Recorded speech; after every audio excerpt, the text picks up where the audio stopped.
Sa side ko. Go! Thank you. Arch Register.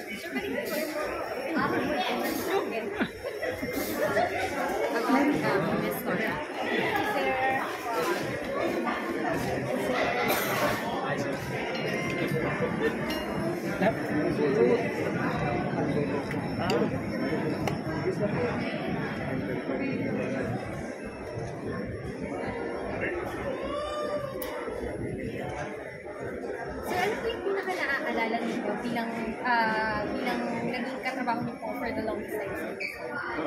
Personal kong kaibigan si Ate Guy.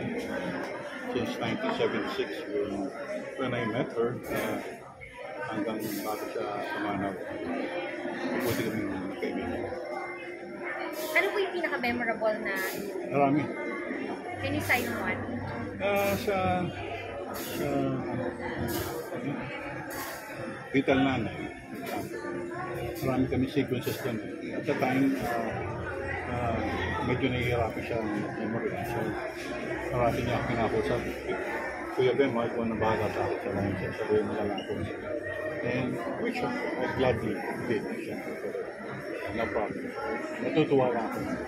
Sinabot ko yung ganun. Paano niyo siya ma-describe?